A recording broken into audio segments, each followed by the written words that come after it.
Arrogance is one of the things that we very easily can see and identify in other people.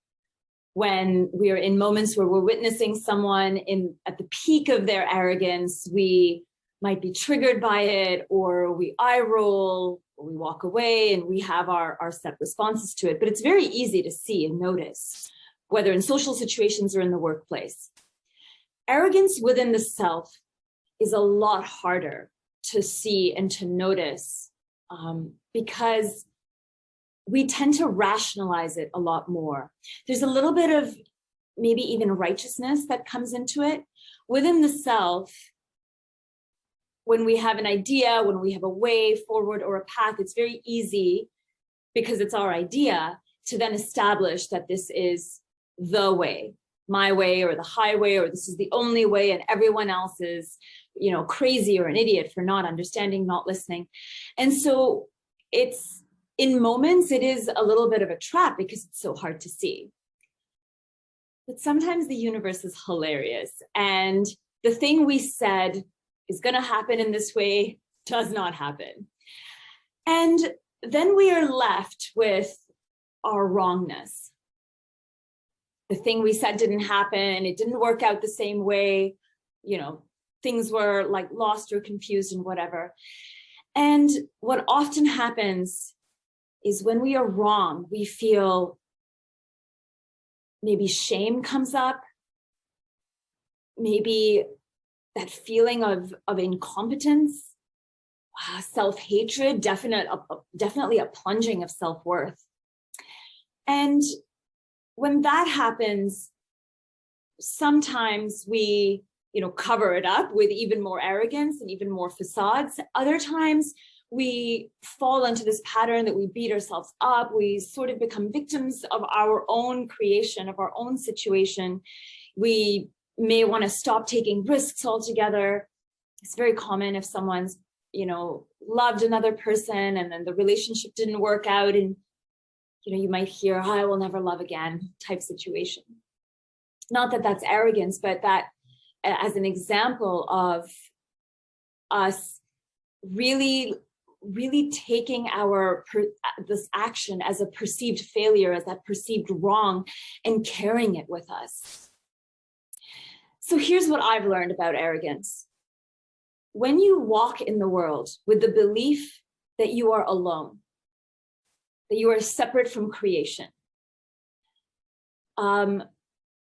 arrogance kind of makes sense, because it is a way, it's a little bit about power, because it is a way to take power, to hold it. You speak in I know because of my experience, because of this, that, and the other. And you have these little thesis points that tell you why you are right and someone else is wrong. And we walk in this part, we walk sort of alone in the world. So our inner wise one is sequestered away in some tower far away. And we actually walk the world with our own mind, our wit, and our experience, right? Nothing else. And so everything that happens in the world, we're sort of left to do it ourselves. And often there's a mistrust of others, because this is also about power. It breeds a large amount of insecurity. So in this alone, separated space where I have to walk with the shield of arrogance, I will always see you as a threat. I will always see you as a person who might take my power, kick my shield away. And so that's one way for certain. The opposite of arrogance for me is humility. And in the world of humility, the spirit of humility is that which reminds us that we aren't alone, that from the ant to the molecule of air, everything around us, all of creation, all the universe contrives to work with us at a soul level, not at the level of the mind. And so with the spirit of humility, we can be both small and mighty. We can be wrong and we can be worthy, because we are open to learning and growing and experiencing. even mountains bend to rainwater, right? I think that's the saying.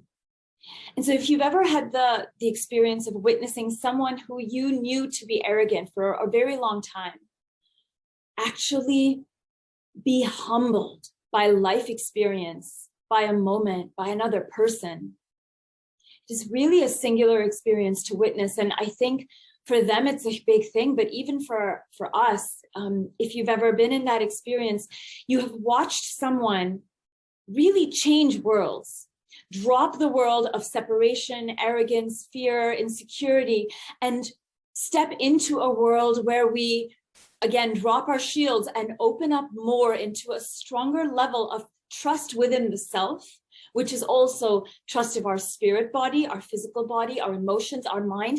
It is as if we have permission to show up with more of ourselves than just our cerebral programming. And I think humility tends to be that reminder. And so power in this structure with the spirit of humility also functions differently, because in this model, all of creation is working with me. Therefore, all of creation, every person, even my enemy, has their versions of power, their versions of the truth, and everyone is figuring it out, bumping into each other, and it is making me, it is putting me in situations where I can mindfully respond instead of reacting. And again, reacting would be more that in the world of arrogance.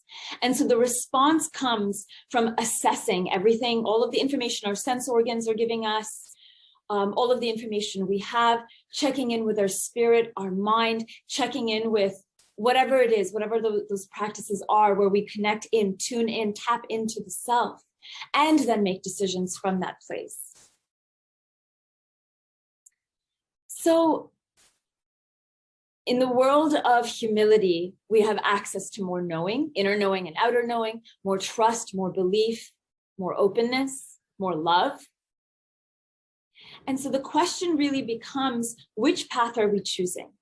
Are we choosing insecurity, arrogance, fear, power, those ideas around power and fear in that way? Or are we choosing connection, humility, love?